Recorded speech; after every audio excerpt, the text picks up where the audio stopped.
en esta computadora. Compartir pantalla. Excelente, muy bien. Bueno, ya estamos aquí. Miren, primero que todo, el IR2 es este formulario que ustedes ven aquí abierto. Este formulario se puede descargar de la página de la Dirección General de Impuestos Internos para fines de que usted lo pueda utilizar como un borrador y comenzar a llenar cada uno de los campos. Después de que ya usted llena todo eso, pues entonces lo que continúa es que usted, pues en la página online, llena la declaración jurada del impuesto sobre la renta, según lo que usted haya trabajado en esta planilla, que va a ser simplemente un material o un papel de trabajo. Cabe resaltar que el IR2 está confeccionado para diferentes tipos de empresas. Para empresas, por ejemplo, de manufactura, para empresas como, por ejemplo, son los bancos, para hoteles y así sucesivamente. Dependiendo cuál sea el tipo de empresa de la cual usted va a declarar su IR2, pues los anexos o formularios que tiene esta declaración anual van a variar. Puede ser que en uno haya más o que en otro haya menos. Bien, entonces, desde que usted abre su IR2, ¿qué usted va a hacer? Usted se va a dirigir aquí primero en esta pestaña que dice IR2.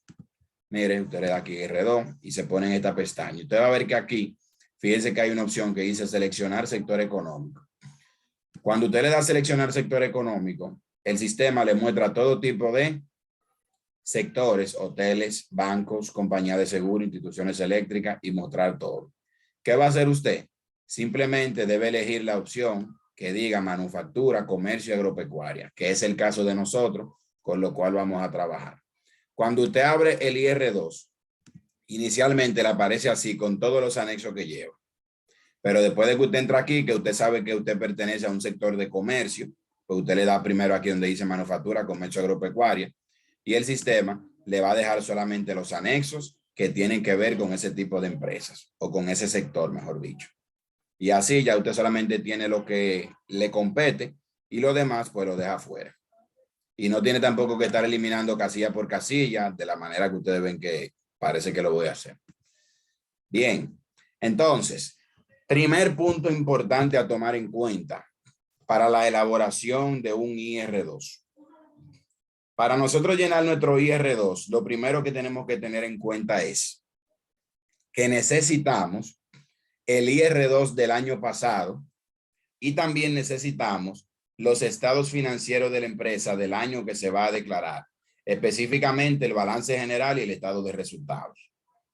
O sea que en esta declaración debemos poner en práctica no solamente conocimientos fiscales, sino también conocimientos de contabilidad, porque aquí se involucran los estados financieros y hay que tener cuidado con eso, porque si presentamos información como no es correcta, pues la DGI puede detectar por un simple análisis contable que la cosa no cuadra y después puede tener inconveniente en el futuro. Entonces, después de que nosotros tenemos nuestro balance general y nuestro estado de resultados y tenemos el IR2 del año pasado, ya podemos comenzar a trabajar. Cabe resaltar que como estamos en el 2022, en enero, vamos a suponer que esta declaración que vamos a realizar es la declaración que corresponde al periodo 2021, debido a que el IR2 tiene un plazo de 120 días para usted hacer la declaración del mismo, después de que la empresa cierra. Yo les había dicho anteriormente, me parece que las empresas tienen 4 fechas de cierre. Hay empresas que cierran el 31 de marzo, hay otras que cierran el 30 de junio, hay otras que cierran el 30 de septiembre y hay otras que cierran el 31 de diciembre, que me parece que son la mayoría. Por ende, vamos a suponer que en el ejemplo que vamos a ver, se trata de una empresa que cerró el 31 de diciembre y que por ende a partir del 1 de enero en adelante tiene 120 días para presentar su declaración. Vamos a suponer que ese es el caso y así vamos atinados con la realidad para ustedes que quizás tienen declaraciones pendientes de realizar o por si acaso le llega cualquier cliente, cualquier oferta, etcétera. Ya que los contadores desde ahora hasta abril estamos ya en lo que es el proceso de presentar todas esas declaraciones y la DGI de recibirla y validarla. Entonces, Entonces, vamos a comenzar con el llenado de este IR2. Primero, el llenado vamos a comenzarlo con el formulario D2. Vamos a ir llenando en el orden de izquierda a derecha. Primero llenamos el D2, luego el D1, luego el D, el A1, el B1 y así sucesivamente hasta concluir. Bien, primero, este anexo D2 que ustedes ven aquí, tal como su nombre lo indica aquí, lo que sirve es para fines de una determinación del ajuste fiscal. ¿Qué es la determinación del ajuste fiscal? Pues básicamente eso consiste en que la DGI aquí le permita a usted calcular cuál es su patrimonio fiscal. Es decir, todos los activos fiscales menos todas las deudas fiscales que usted tiene. Aquí usted va a contabilizar todos los activos que usted tiene con el valor que tiene ante la DGI. Y también va a contabilizar todas las deudas que usted tiene fiscalmente hablando, y la diferencia va a ser su patrimonio fiscal. Usted va a tomar en cuenta ahí activos fijos y no va a incluir activos que sean monetarios. Es decir, todos los activos que no sean monetarios son los que van aquí incluidos según lo que dice cada una de las casillas. Después que usted determine ese patrimonio, ¿qué usted va a hacer? Según lo que la plantilla le dice, usted a los activos que tiene no monetarios le va a calcular la tasa de inflación del año 2021, que es el ejemplo nuestro. Vi hoy mismo, creo que fue de hoy mismo que la publicaron, que la DGI hizo una publicación en sus redes sociales diciendo que el factor de multiplicación para el cálculo de la inflación, para el tema del ajuste fiscal, en este año es de 1.0850. 1.0850. La imagen, por cierto, voy a ver si se las envío luego de la clase para que ustedes la tengan ahí. Bueno, la estoy viendo ahora mismo, 1.0850. ¿Qué significa eso? Que según el Banco Central, según ellos, la inflación que hubo en el 2021 fue de 1.0850%, o sea, de un 1%. Esa fue la inflación que hubo. ¿Y qué es la inflación? La inflación es el promedio de alza en los precios de los productos, bienes y o servicios que produce una nación en un determinado periodo. O sea que cuando el Banco Central dice que hubo una inflación de un 1%, está diciendo que en promedio, los bienes y servicios que nosotros consumimos subieron un 1%. Esas son cifras que la gente en este país siempre se queja y dice que eso es mentira, porque la gente no siente que la cosa subió un 1%. La realidad es que la cosa sube en un porcentaje bastante alto, porque de un año a otro, el dinero que usted necesita extra con relación al año anterior para comprar lo mismo es mucho más de un 1%. Pero esos son los cálculos y esos son los parámetros establecidos. ¿Para qué nos ayuda esto? Nos ayuda, por ejemplo, para que si todos sus activos no monetarios, es decir, sus activos fijos, digamos que son 100 millones de pesos, como la inflación fue de un 1%, la DGI le permite que usted incremente el valor de esos activos en un 1%, que fue el monto de la inflación, el porcentaje de la inflación. Por ende, si los activos suyos de ese rubro llegan a 100 millones, el 1% sería 1 millón. Y así usted logra aumentar el valor que tienen sus activos fiscalmente hablando. ¿Y en qué le beneficia aumentarle el valor a sus activos fiscalmente hablando? Simple y llanamente en que a la hora de usted aplicar un cálculo de depreciación, pues el monto a depreciar va a ser mayor que lo que sería en caso contrario. Y de esa manera, pues usted se beneficia de aplicar unos montos de depreciación mayores a lo que hubiese aplicado en otro caso. Básicamente para eso. Entonces, en resumen, este anexo es para determinar el ajuste por inflación, es decir, incrementar nuestros activos no monetarios en el porcentaje de inflación que hubo en el 2021 para que los activos tengan un valor mayor, y al tener valor mayor, pues la depreciación pueda ser de un monto mayor, tener más gasto, menos utilidad y menos impuestos sobre la renta, para que tengan la idea clara. Entonces, primero tenemos nosotros que comenzar a llenar cada una de estas casillas que ustedes ven aquí. Desde esta casilla 1 a la casilla 25 está mencionando una serie de activos. Desde la casilla 1 a la casilla 25 está mencionando una serie de activos que usted tiene que llenarlo ahí con el valor correspondiente. Bien, cada una de esas casillas que ustedes ven ahí, el instructivo que yo les voy a enviar le dice exactamente qué es lo que va ahí y de dónde usted lo saca. O sea que no hace falta que yo le mencione 25 casillas, una por una, de qué va ahí si ya hay un instructivo que se lo dice. Y ahí no hay ningún cálculo extraño, simplemente un llenado de casillas y ya. Pero de todos modos vamos a ver unas cuantas puntualmente para que vayan cogiendo el time de cómo se trabaja esto. Primero aquí me dice el sistema. Total activo, registrado el libro al inicio de ejercicio. Ojo, aquí vamos a trabajar con los montos que teníamos al inicio del ejercicio. Y aquí me dice total de activos, registrado el libro al inicio del ejercicio. ¿De dónde yo saco el monto de lo total de activos, registrado el libro al inicio del ejercicio? Bueno, siempre digo que el monto de activos del inicio de un ejercicio es el monto de activos del final del ejercicio anterior. Por ende, yo le había dicho que para llenar esta declaración tenemos que utilizar la declaración del año pasado. Entonces, la declaración del año pasado, usted tiene que verificar en la casilla 6 del anexo A1, que es este, qué monto usted tenía en activos. Y luego lo va a colocar aquí. En el A1, esa casilla 6 se ve de la siguiente manera. Mírenla ahí. Dice total activos. El monto que esté ahí, pues usted lo colocaría aquí, pero del año pasado. Yo le entro aquí mismo porque estamos con la misma plantilla, pero es del año pasado. Tan sencillo como eso. Vamos a suponer que eran 10 millones de pesos y lo ponemos ahí. Luego aquí me dice provisiones y reservas no admitidas a los fines fiscales. Cuando hablamos de provisiones y reservas no admitidas a los fines fiscales, estamos hablando de unos cálculos y registro contable que usted hace, donde usted provisiona la pérdida o el menguar de un activo en particular. Por ejemplo, si usted entiende que de la cuenta por cobrar que usted tiene, siempre hay una cantidad que usted no la va a cobrar y que hay que darla por perdida, porque por la experiencia ya usted ve que eso pasa así. Usted tiene la libertad financieramente de hacer un registro para usted descontar esa parte que usted entiende de cuenta por cobrar que no se va a cobrar porque por la experiencia no se cobra. Y eso sería, por ejemplo, una provisión. Pero a lo que se refiere esto aquí es específicamente a lo que está en el A1 del año pasado, que es lo que dice, se lo voy a mostrar. Mírenlo aquí. Son las casillas 5.5 y 5.6 para cuentas incobrables y provisión de inventario. Lo que usted tenga registrado ahí en el IR2 del año pasado, pues será lo que usted va a registrar aquí.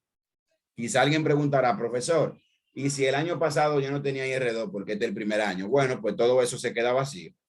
Es importante saber que las empresas que este sea el primer año que estén declarando, pues este anexo lo van a dejar totalmente vacío, porque no tiene sentido llenarlo, ya que no va a haber ningún activo con el cual llenar las informaciones que se encuentran aquí para fines de determinar el ajuste fiscal. O sea, no tendría sentido. Simplemente se deja vacío. Ahora, si no es el primer año, pues entonces se llena.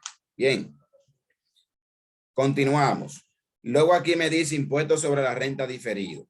El impuesto sobre la renta diferido aquí no es nada más ni nada menos que los anticipos que yo pago en el transcurso del año, que eso también está en el A1 del año pasado. Entonces yo me voy al A1 del año pasado y en el A1 del año pasado hay una casilla aquí, la 4.2, que dice impuestos sobre la renta diferido o anticipado. Y el monto que esté ahí del año pasado, pues yo lo estaría colocando en este rubro que está aquí. Bien. Después, el siguiente renglón es el que dice cuenta por cobrar no relacionada con el giro del negocio. Eso se refiere a cuenta por cobrar que no tenga nada que ver con la empresa en sí, con la actividad a la cual se dedica. Eso también usted lo busca en el A1. Resulta que en el A1 no hay una casilla específica que diga cuenta por cobrar no relacionada con el giro del negocio. Por lo cual es probable que usted como empresa puede ser que tenga en la casilla 1.4 que dice otra cuenta por cobrar del año pasado, todo lo que tiene que ver con la cuenta por cobrar no relacionada con el giro del negocio. Pero ya eso es usted como empresa que debe saber si tiene un monto de esa naturaleza. Si no tiene nada, lo deja vacío, pero si lo tiene, usted saca de ese rubro de otra cuenta por cobrar todo lo que pertenezca a la cuenta por cobrar no relacionada con el giro del negocio y lo traspasa para este punto que está aquí. Simple y llanamente. Bien, vamos a suponer que había $1 millón de pesos en ese entonces. Luego aquí me dice costo del terreno, valor en libros. Y costo de las acciones, valor en libros. Y costo del edificio, valor en libros. Bueno, vámonos por parte. El costo del terreno, valor en libros, lo sacamos también de la 1. Todo lo que yo le estoy diciendo, el instructivo le dice exactamente en qué casilla se encuentra desde la 1 del año pasado, para que usted vaya directo al grano. Y si no está vacío, pues lo deja vacío. Entonces, costo del terreno, valor en libro. El costo del terreno, valor en libro, ¿cómo lo determinamos? Fácil. Los terrenos son esta casilla 2.5 y la 2.6. Fíjese que ahí se incluye terreno urbano y terreno rural. El monto sumado de esta casilla más la otra es lo que usted estaría colocando en este renglón de aquí. Tan fácil como eso. Luego aquí me dice costo de las acciones, valor en libro. Usted iría a la 1 también y va a buscar aquí donde dicen acciones. El monto que tenga de acciones ahí sería lo que usted va a colocar en este renglón. Luego, dice aquí, costo edificio, valor en libros. Usted va a buscar la cuenta que dice edificio, valor en libros, que eso se refiere a los activos que son básicamente categoría 1, costo edificio, valor en libros. Y lo va a buscar aquí en el anexo A. Fíjese aquí que dice edificaciones, categoría 1. Ven, edificaciones, categoría 1. Pero a esas edificaciones, categoría 1, hay que restarle lo que tiene que ver con la depreciación de esos mismos activos, categoría 1. Hay que restárselo. ¿Y dónde se encuentra la depreciación de eso? Pues la depreciación está aquí abajo, fíjese. Depreciación acumulada, activo fijo, categoría 1. ¿Lo ven? A eso es que básicamente se refiere. Bien, otro punto también, aquí dice edificaciones de explotación agropecuaria, categoría 1, pues también esa partecita de ahí tendríamos que estar añadiéndola, ya que eso pertenece a los mismos activos, categoría 1. Bien, perfecto. Entonces, continuamos. Después dice aquí costo, construcción en proceso, valor en libro. Esta construcción en proceso, lo que usted va a hacer es que de todos los activos que usted tenía anteriormente, algunos que representan simplemente construcciones en proceso, es decir, algún tipo de edificación que esté a medio terminar, usted va a extraer de esos valores el monto que se corresponde a construcción en proceso. Ejemplo, si el año pasado usted cerró con 10 millones en activo fijo categoría 1 y de esos 10 millones, digamos que hay 2 en construcción en proceso, eso lo sabe usted porque no hay una casilla en el IR2 para eso, pero en su contabilidad sí usted lo sabe. Usted extrae de su contabilidad eso y lo coloca aquí. Luego tenemos costo activo en construcción, valor en libro. Esto también es igual que lo que le acabo de mencionar anteriormente. Después pasamos aquí costo activo fijo categoría 2. ¿Cómo es? ¿Sí?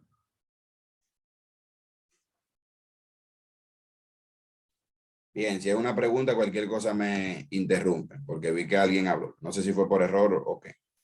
Continuamos entonces. Luego continuamos al siguiente punto que dice aquí, costo activo fijo categoría 2, valor en libros. Costo activo fijo categoría 2, valor en libro. ¿Cuál es el valor en libro que yo le he enseñado? La diferencia del costo del activo categoría 2 menos la depreciación acumulada. Entonces, tanto de los activos categoría 2 como de los categoría 3, tenemos nosotros que buscar en el A1, mírenlo aquí, la casilla 2.3 que dice categoría 2 y la 2.4 que dice categoría 3. Aquí estarían los costos históricos de cada uno de esos rubros de activos. Y luego le restamos la depreciación acumulada que dice categoría 2 y categoría 3. La diferencia es el valor en libro de esos activos como tal. Vamos a suponer que aquí tenemos 2 millones de esto. 2 millones de esto.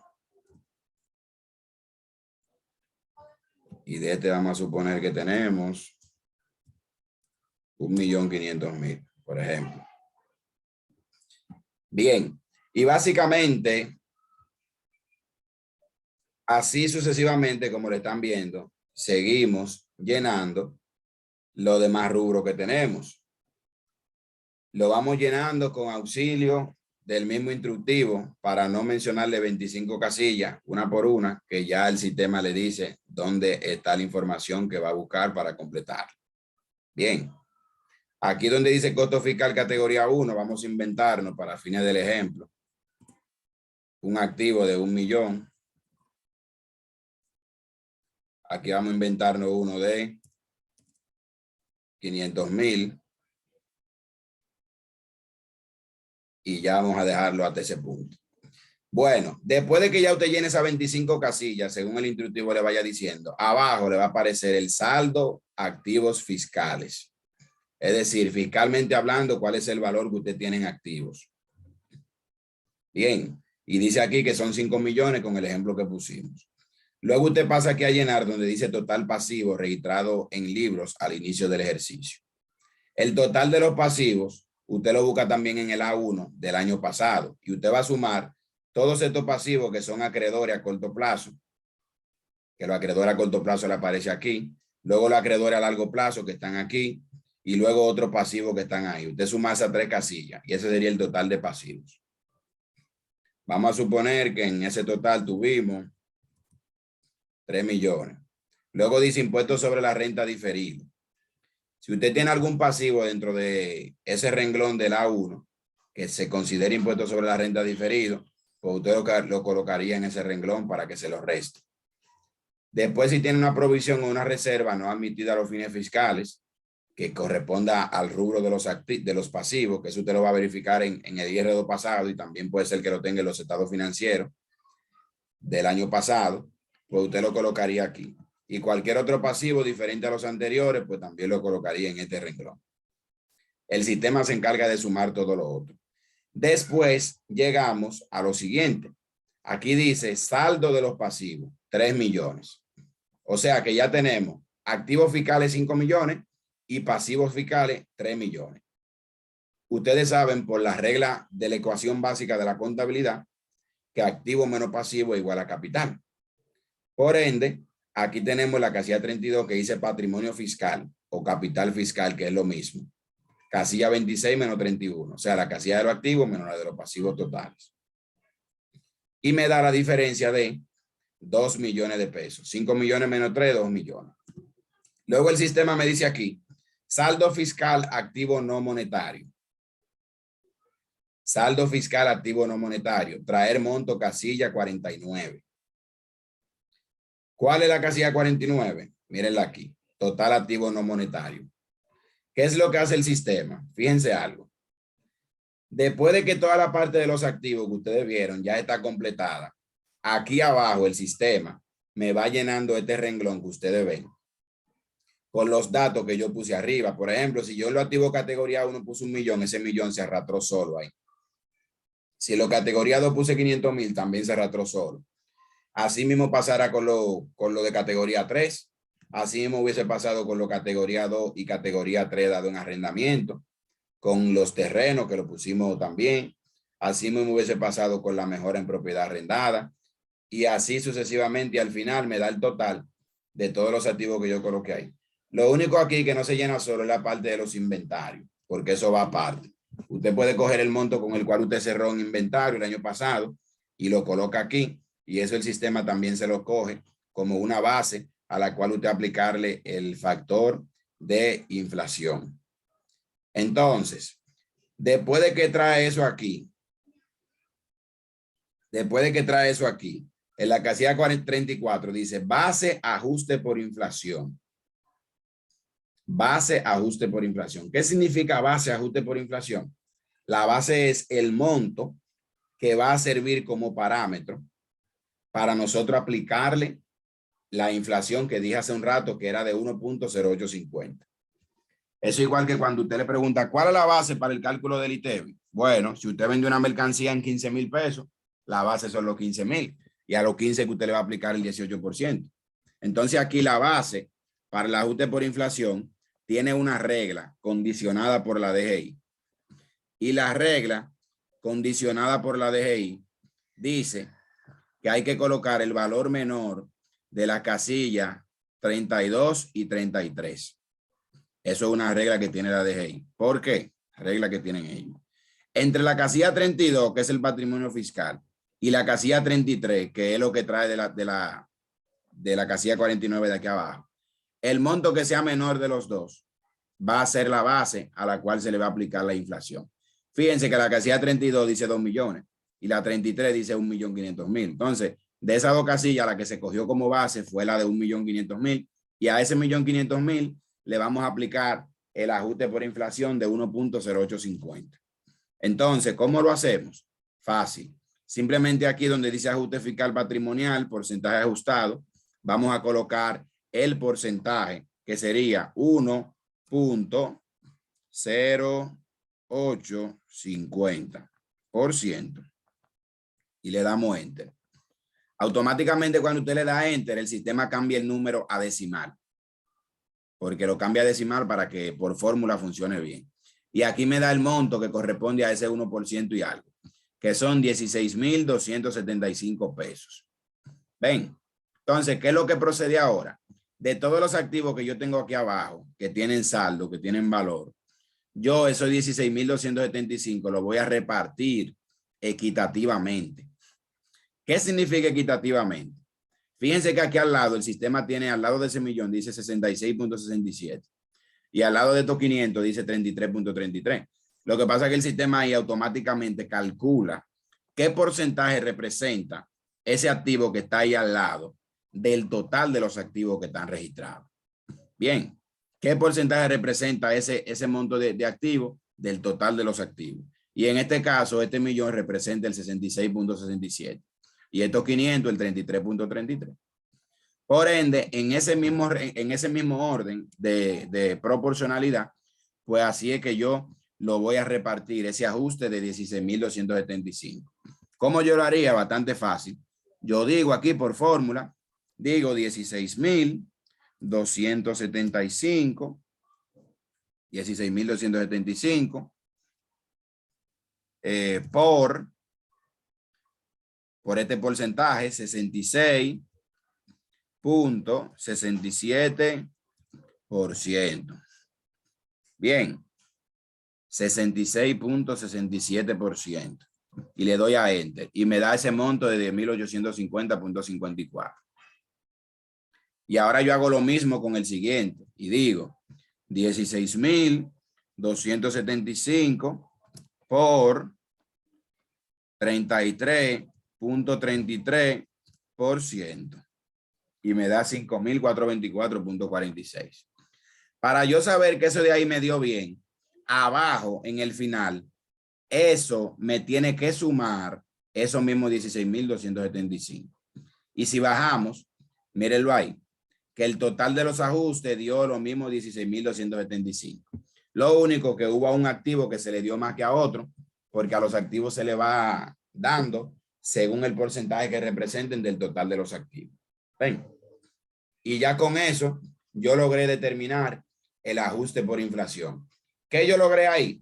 Que ahora esos activos que están ahí, que antes tenían un valor de 1.500.000, al yo hacer lo que acabo de hacer, ahora se le van a añadir 16,275 pesos en valor a ese 1.500.000 que tenían anteriormente.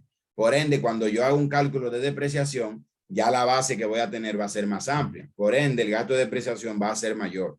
Y al ser mayor, pues menor es la utilidad. Y al ser menor la utilidad, pues menor es el impuesto sobre la renta por pagar. Bien. Entonces, hasta este punto, ¿alguna duda hasta aquí? Bueno, estamos ready, profe. No sé los otros compañeros. Excelente. Recuerden que también, como las clases son grabadas, ustedes lo pueden repasar una y otra vez. Y le voy a pedir un favor. Cuando ustedes ven, no sé si lo ven, pero ahí hay una bolita roja que como que se engrandece y se empequeñece. Eso significa que se está grabando. Si en algún momento ustedes no ven eso, quiere decir que se me olvidó y no se está grabando para que me den la voz de alerta de una vez. Bien. Bueno, pues entonces vamos a continuar. Denme un momentito, por favor.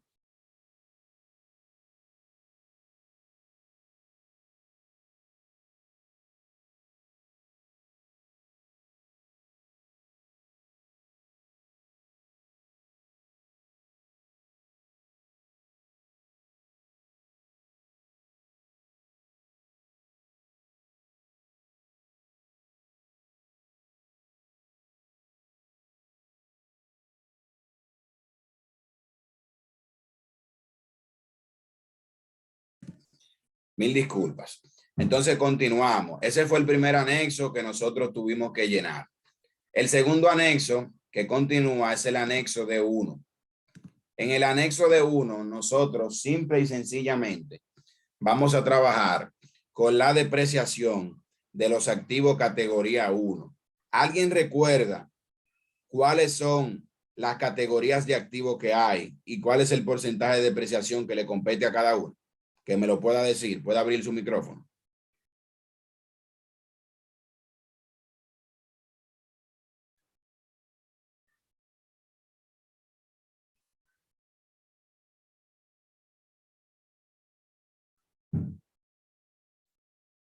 Hello.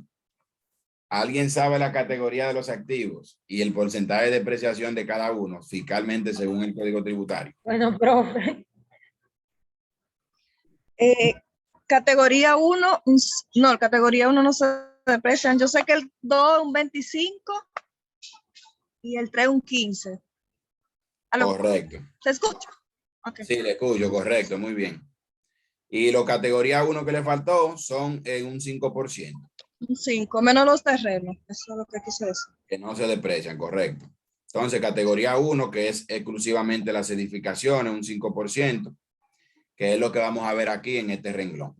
Entonces, este anexo, como ustedes ven aquí arriba, fíjense eso que dice aquí. Aquí dice datos informativos.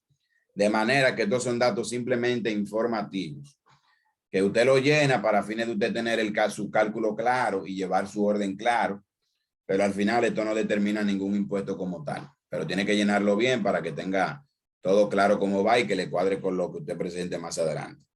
Entonces, primero en este apartado que dice cálculo de depreciación, balance inicial, dice balance inicial, porque aquí se deprecia el balance inicial, dice 1 millón.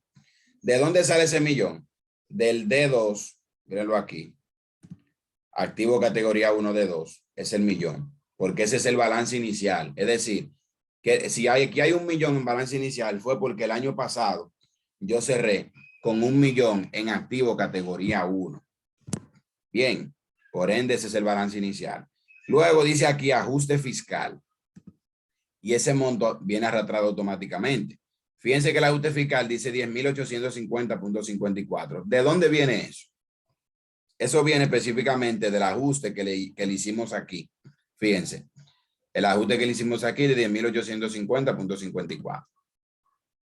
Cabe resaltar también, por si acaso, que si usted no quiere hacer el ajuste por inflación, usted es libre de no hacerlo, pero se pierde el beneficio de incrementar el valor de sus activos para lo que yo le había planteado anteriormente. Bien, aunque no sea gran cosa.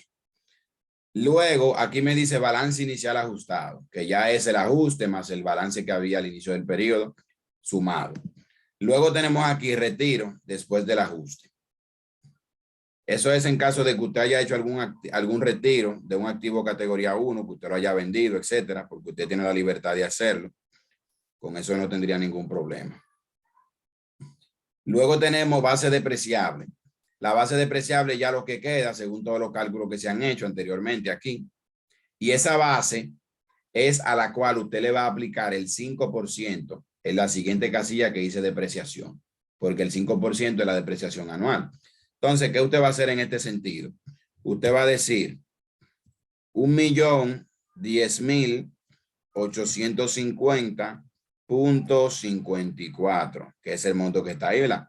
1.010.850.54 por 5%.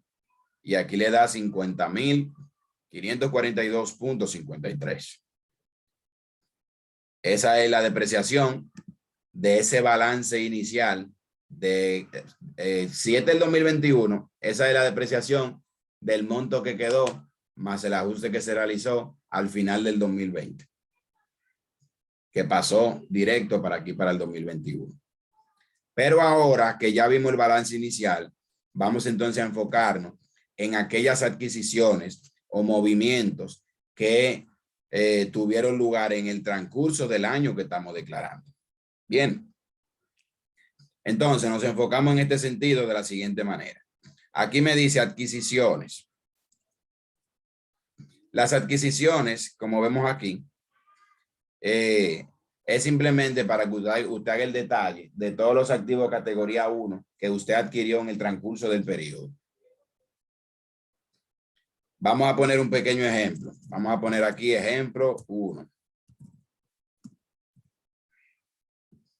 Vamos a poner la fecha. Vamos a suponer que usted lo adquirió el día 3 de abril del 2021.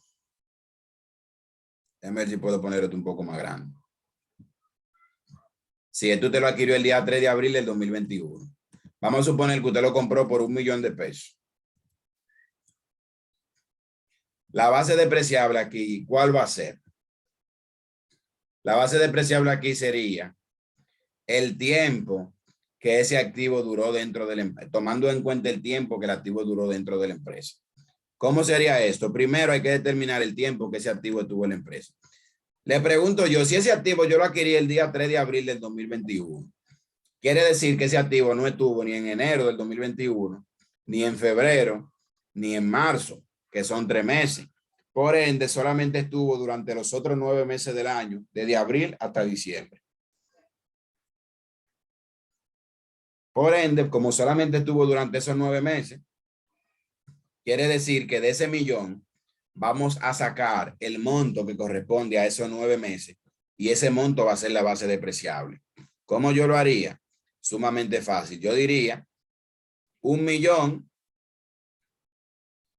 entre 12, que son los meses del año, para que el sistema me calcule cuánto equivale cada mes de ese millón, por 9. ¿Por qué 9? Porque fueron 9 meses que eso estuvo dentro de la empresa. Por ende, como costó 1 millón, yo solamente utilizaré como base el tiempo que estuvo dentro de la empresa, ese activo como tal. Bien. Y le damos a Enter y me da 750,000. Entonces, lo que continúa es que nosotros tenemos que aquí calcular la proporción no depreciada, que sería simplemente la diferencia de este millón menos los 750,000 pesos. Así de sencillo. Ven, y esa proporción sería la no depreciada de esos 250,000 pesos. Luego la depreciación aquí, simplemente calcularle el 5% a la base depreciable. La base depreciable son 750, pues yo digo 750,000 por 5% y ya yo tengo el monto de depreciación que son 37,500 pesos. Y aquí me da el costo final del periodo que quedó en ese monto. Bien, vamos a poner un segundo ejemplo, por si acaso. Ejemplo 2. Vamos a suponer que el día 5 de julio del 2021 adquirimos un activo por valor de 600,000 pesos. Lo primero que debo hacer es calcular qué tiempo estuvo ese activo dentro de la empresa. Estuvo desde julio, aunque julio no esté completo porque fue a partir del día 5, uno hace un redondeo. Y podemos decir que tuvo julio, agosto, septiembre, octubre, noviembre y diciembre. O sea, 6 meses. Por ende, en la base depreciable yo voy a decir 600,000 entre 12, porque son los meses del año, por 6. 600,000 entre 12 por 6. 600,000 entre 12 por 6, que me da 300,000. La proporción no depreciada, ¿cuál es? Los 600 menos los 300, que da 300,000. Y la depreciación sería simplemente el 5% de la base depreciable, que serían estos 300,000 por 5%, que sería 15,000 pesos. Bien, hasta aquí todo claro. Bueno, continuamos con el siguiente renglón. El siguiente renglón dice mejoras capitalizables. Las mejoras capitalizables se refieren a cuando una empresa le invierte a lo que es un activo que ya tiene. Ejemplo, si una empresa tiene un activo X, vamos a suponer que el activo cuesta 1,000,000 de pesos, la DGI le dice que todo lo que se invierta en ese activo, que sobrepase el 10% del valor del activo, ya usted no lo puede considerar como un gasto, sino que ya eso usted lo tiene que considerar como una mejora capitalizable, es decir, tiene que considerarlo como parte del activo. Si el activo cuesta 1,000,000 de pesos y usted le invierte 100,000 pesos o 150,000 pesos, por ejemplo, como el 10% de 1,000,000 son 100,000, los 50,000 que están por encima de los 100 ya se considera mejora capitalizable, porque ya usted excedió el límite para usted invertirle a un mismo activo y ya eso tiene que considerarlo entonces como parte del activo y no como gasto. Entonces, si resulta que usted tiene un activo de 10 millones de pesos, por poner un ejemplo, el 10% sería 1,000,000. Y si usted le invierte 2 millones de pesos, va a haber 1,000,000 que se va a convertir en mejora capitalizable y lo otro se queda como gasto. Entonces, vamos a suponer que hubo una mejora capitalizable de 1,000,000. Vamos a poner aquí un ejemplo.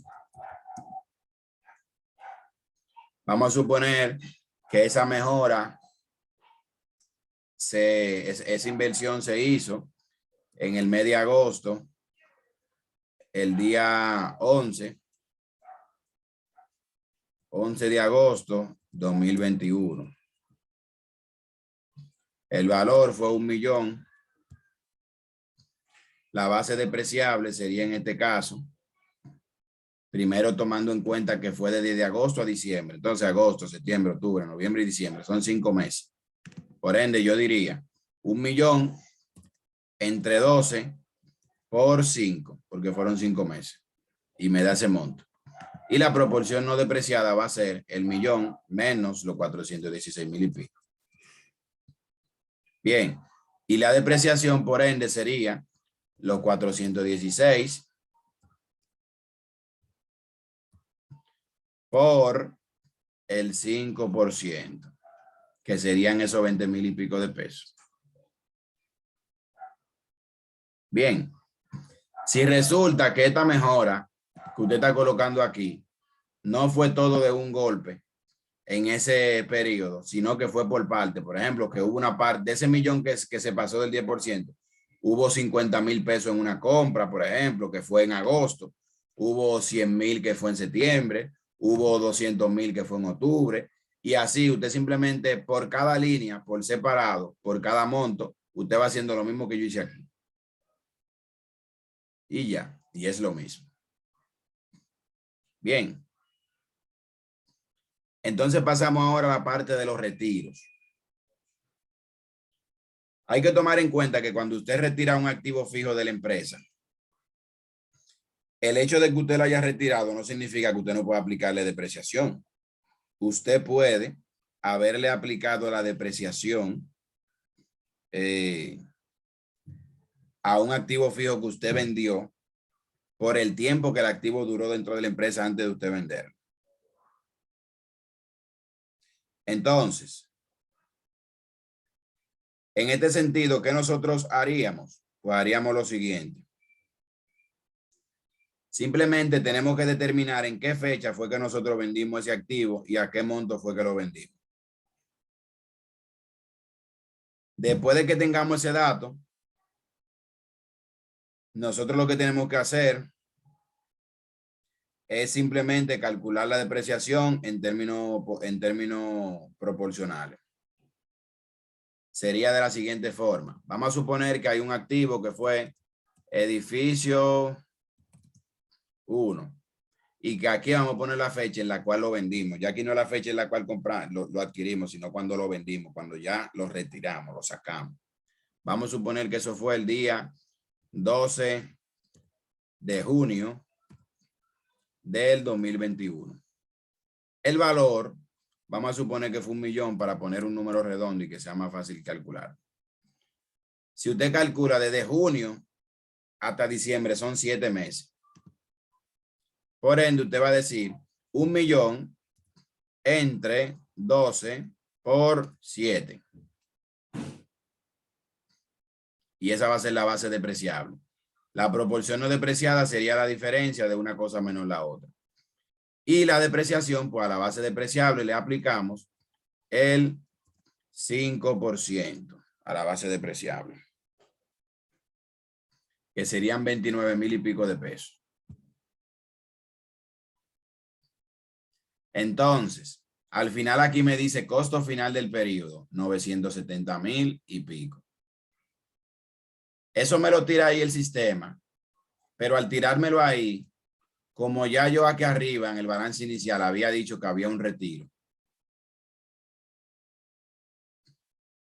al yo tener este monto aquí, eso es lo que va a hacer que ese de edificio que yo estoy registrando que salió, el sistema me le está sumando el valor que salió por los datos que están aquí adelante.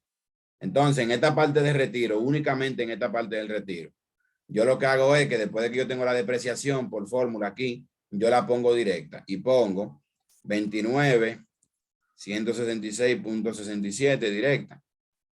Y luego, la demás parte que están aquí la borro para que el sistema no me duplique ese activo que ya yo lo había sacado.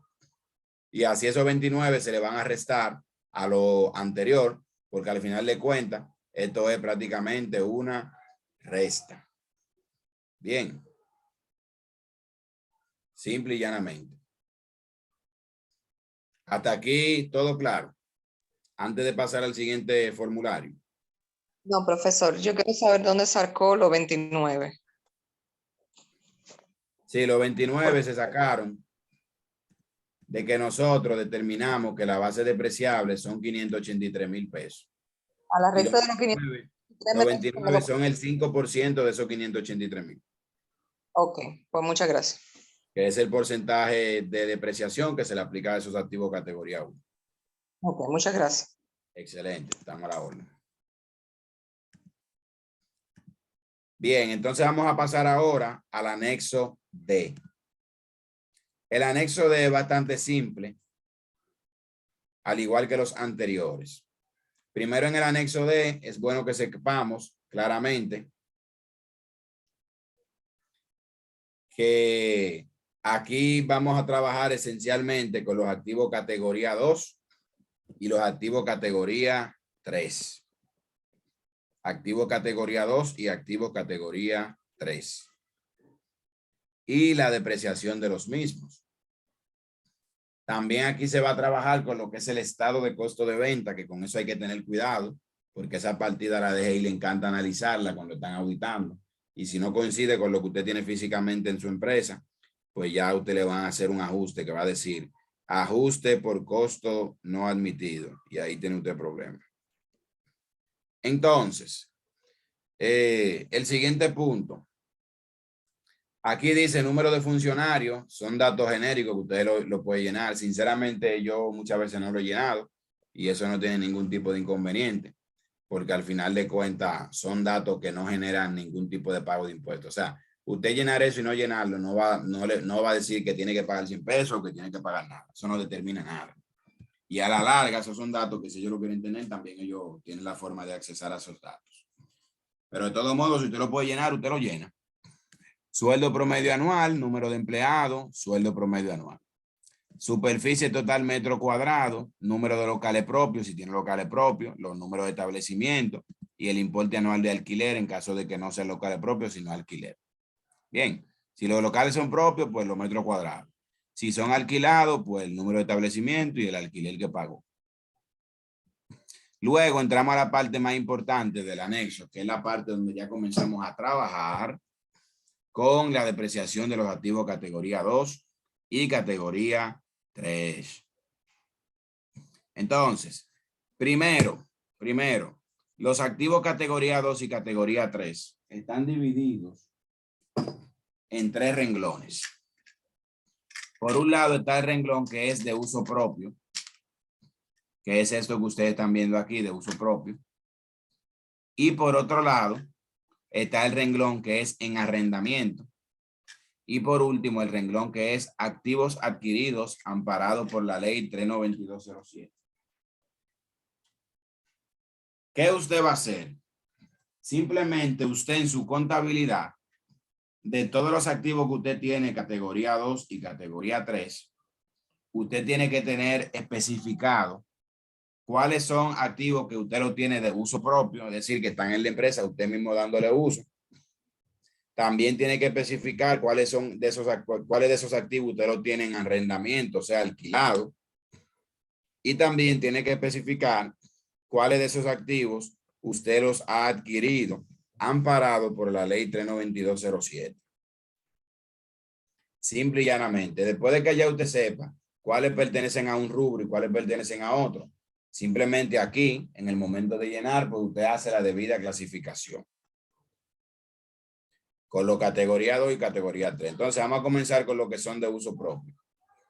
Lo que son de uso propio, como habíamos dicho anteriormente, tienen una depreciación asignada anualmente, que en el caso de la categoría 2 es de un 25% y la categoría 3 es de un 15%. 25 y 15. Bien. Entonces, aquí en la casilla 9 dice balance inicial. Viene casilla 16 del formulario de año anterior. Y usted entonces llena su casilla categoría 2 y categoría 3. Como ven, lo que dice balance inicial, usted lo va a llenar es con lo que dice la casilla 16 de este mismo formulario del año pasado. O sea que usted necesita ir al IR2 del año pasado para buscar lo que esté en la casilla 16, que la casilla 16 es esta que ustedes ven aquí. Pero en este caso va a usar la 16 del año pasado, no de este. Y lo que esté en esa casilla 16, pues entonces es lo que usted va a colocar aquí, de manera que tiene que tener eso arrastrado. Vamos a suponer, para fines de que tengamos un ejemplo, que nosotros teníamos 150,000 pesos el año pasado.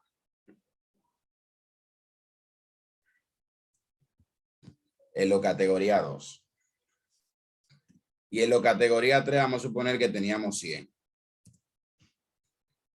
Luego aquí dice ajuste fiscal verde 2 y dice 5,424.46. Este ajuste fue el que le hicimos a la categoría 2 en el anexo de 2 que el sistema lo arrastró automáticamente para acá. Por ende, ya sabemos a qué pertenece esto. Y se le va obviamente a sumar a esos 150,000. Si ustedes se fijan, 150 más esos 5, fíjense aquí que dice 155 y pico. Después aquí tenemos una parte muy importante, atención aquí. Dice, adiciones imponibles, 50% de las adiciones. Los activos categoría 2 y categoría 3 tienen una regla, a diferencia de los activos categoría 1.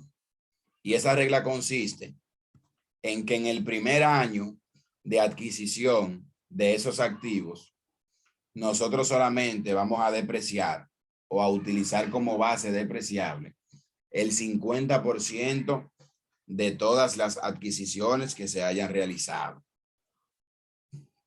De manera que si usted adquirió activos categoría 2 y categoría 3 nuevos en ese periodo, pues imagínese que fueron 100,000 pesos la adquisición. Usted aquí solamente va a colocar la mitad de esos 100, que fueron 50, para que solamente a los 50 se le aplique el cálculo de depreciación en ese periodo. Y el otro 50% lo va a colocar aquí, en esta casilla 15, que dice adición no depreciada, 50% de las adiciones del periodo. Bien, simple y llanamente. Vamos a suponer que en el año 2021 nosotros adquirimos activos nuevos, categoría 2 y 3. En el caso de los categoría 2, adquirimos 50,000, adquirimos, vamos a suponer 50,000 pesos, por lo cual aquí yo voy a poner la mitad, que fueron 25,000. Y de los categoría 3 adquirimos 60, que yo voy a poner la mitad, que fueron 30,000. Después aquí me dice retiros.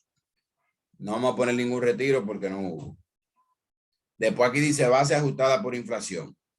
La base ajustada por inflación es simplemente la sumatoria de la casilla que ustedes vieron, menos la resta de la casilla de retiro, que en este caso no hubo ninguna resta porque está vacía.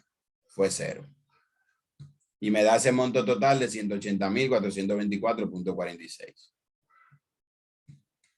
Bien. Luego a esos 180,424.46 se le debe calcular la depreciación, que son 45,106.11, que si usted saca su calculadora, usted va a ver que eso es el 25% de esa base que el sistema le señala ahí. 180,424.46 por punto 25. Mírenlo ahí, 45,106.11.5. Y luego aquí en esta casilla que dice adición no depreciada, 50% de las adiciones del periodo, pues coloco la otra parte de las adiciones, que dije que aquí eran 50 y puse 25, pues aquí pongo el otro 25. Y dije que aquí eran 60 y puse 30, pues aquí pongo los otros 30. Y ya esa parte de la depreciación de los activos categoría 2 y categoría 3 en uso propio ya está totalmente completada. ¿Hasta aquí tiene alguno de ustedes alguna duda al respecto?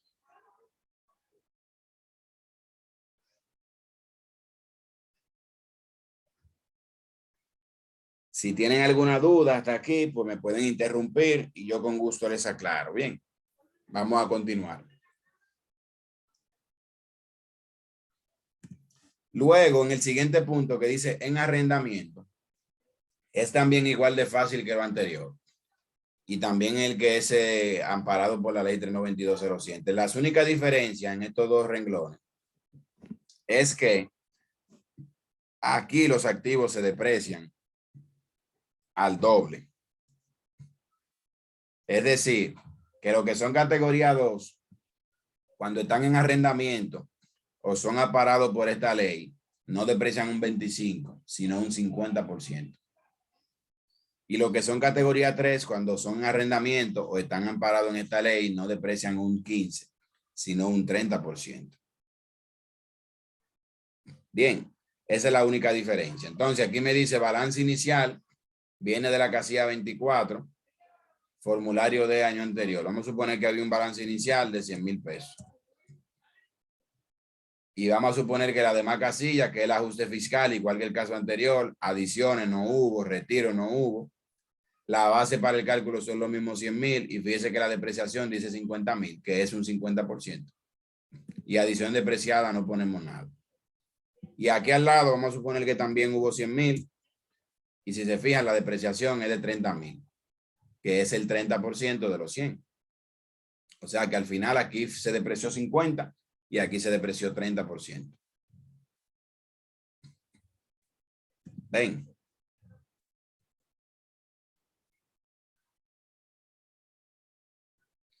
Bueno, continuamos entonces. Profe, yo quiero preguntar algo. Sí, adelante. Mire, profe, en el caso de muchos negocios que funcionan sin estar formalizados, o sea, que operan, tienen un inventario, tienen mobiliario, pero no están formalizados, o sea, de manera informal.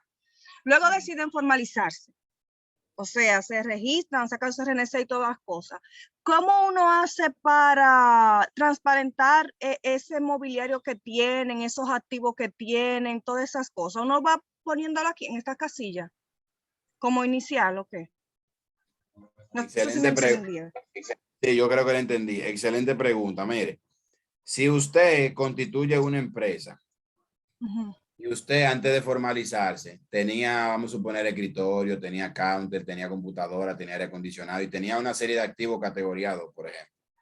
usted no tiene la obligación de registrar esos activos categoría 2, porque esos activos corresponden a una informalidad que usted tenía en el pasado y usted lo compró con facturas que no eran de crédito fiscal para la empresa que usted constituyó. La empresa que usted constituyó, lo único que tiene en su haber es el capital de 100,000 pesos, si es una SRL, y todo lo que usted haya comprado a partir de ese momento con factura de crédito fiscal. Todo lo demás del pasado se queda por fuera.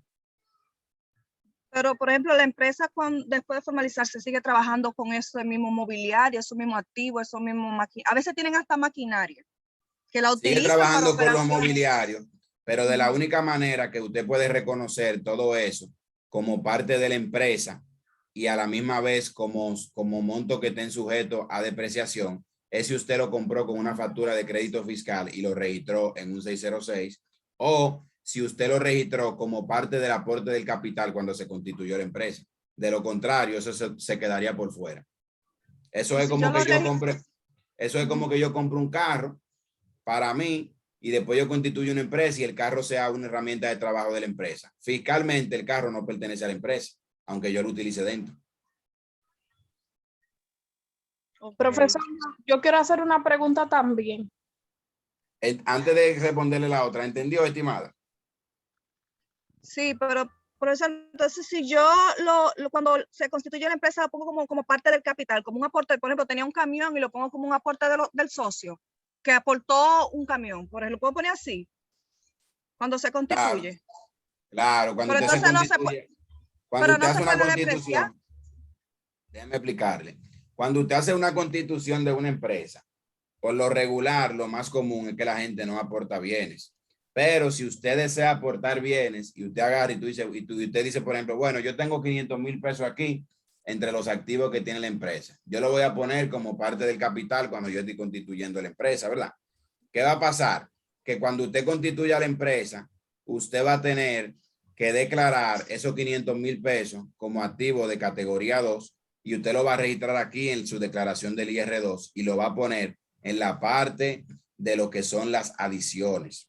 Por ejemplo, esta parte de aquí que dice balance inicial, casilla 16, usted la va a dejar vacía. Usted solamente va a llenar la parte de las adiciones y va a colocar aquí, si fueron 500,000 cuando usted constituyó la empresa, que usted puso como parte del capital, pues entonces aquí usted va a poner 250,000, que va a ser la base de depreciación. Y eso sería lo único que aplicaría en ese sentido. Y en su A1, que es su balance general, usted va a transparentar que usted tiene 500,000 pesos en activo categoría 2 y a la misma vez 500,000 pesos en capital suscrito y pagado. Okay. De lo contrario, todo activo que usted no haya registrado que lo adquirió a través de una compra con una factura de valor fiscal o que lo aportó como parte del capital, aunque usted lo utilice en la empresa, eso no pertenece a la empresa, fiscalmente hablando. ¿No le puedo generar una factura con una cédula de proveedor informal de alguien que me lo vendió? Bueno, si usted busca, por ejemplo, la persona que le vendió ese activo, la persona a la que usted se lo compró, usted pudiera hacer una factura de proveedor informal, pero en ese caso usted va a tener que hacer unas retenciones de ITEVI, que la va a tener que pagar en su declaración del ITEVI. Okay. Pero la cuestión es esa, que tiene que verse transparentado que eso se adquirió o que se aportó. De lo contrario, eso no es de la empresa, aunque usted lo use para la empresa. Okay. Gracias, más o menos entendí. A la hora. La otra persona. Profesor, es decir, entonces, que después de ahí, por ejemplo, si ya yo, siguiendo con la misma línea de la pregunta de la compañera, si ya después de ahí, entonces que ya yo me constituí, yo empiezo a comprar, por ejemplo, otras maquinarias, ya con su crédito fiscal, entonces eso sí yo tengo que reportarlo. Correcto. Eso se convierte en adiciones del periodo. Ok, entonces también con la otra parte que ella dice de que si yo opto, por ejemplo, por hacer una factura con un proveedor informal, En ese caso, ¿usted recomienda que mejor no se haga ese proceso? Bueno, en este caso lo que yo recomiendo es que usted solamente registre los activos que usted ha adquirido desde que la empresa se formalizó en adelante y que todo lo que usted tenía antes de, usted lo deje fuera, porque realmente usted lo tenía en un periodo de informalidad. Pero Ok. ya si usted lo quiere hacer así como la estimada sugirió, también usted es libre de hacerlo y le beneficiaría en el sentido de que al tener esos activos registrados, pues va a tener la oportunidad de aplicarle un monto de depreciación, que ese monto va a ser un gasto que le va a disminuir el impuesto a pagar. Ok, Aunque gracias. también cabe resaltar que aunque eso represente un gasto, muchas empresas al inicio lo que tienen es pérdida, fiscalmente hablando, y a veces tienen tanto gasto que no le es necesario tener que registrar activos para registrar supuestamente más gastos.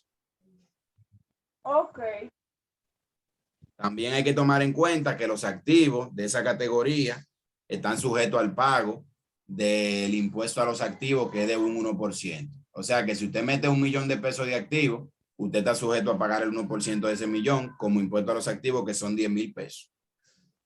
Y si, por ejemplo, en el periodo usted tuvo pérdida, usted no va a pagar impuestos sobre la renta, pero sí va a pagar el 1% de todos los activos que usted tenga, que en este caso, si fuera $1 millón, serían 10,000 pesos. ok, Todos esos punticos hay que tomarlo en cuenta. A medida que vayamos avanzando en la clase, cuando lleguemos también a los impuestos a los activos y demás, cualquier duda que le surja relacionada, ya ustedes pueden ir haciendo sus análisis. Recuerde que cada vez que usted registra un activo fijo en la empresa, usted por un lado se beneficia, pero por otro lado no. ¿En qué se beneficia? Que usted puede registrar el gasto de depreciación de ese activo que usted adquirió en el tiempo, paulatinamente. Pero ¿en qué no se beneficia? Que cada activo que usted adquiere, excepto algunos que están exentos por ley, está sujeto a que usted pague un 1% de impuesto a los activos. Aunque también en ese sentido hay que tomar en cuenta otra cosa. Y la otra cosa es que si, por ejemplo, usted siempre suele tener ganancia y suele pagar impuestos sobre la renta, siempre y cuando el monto a pagar del impuesto sobre la renta sea mayor al 1% de los activos que usted tiene, usted no va a pagar impuestos a los activos.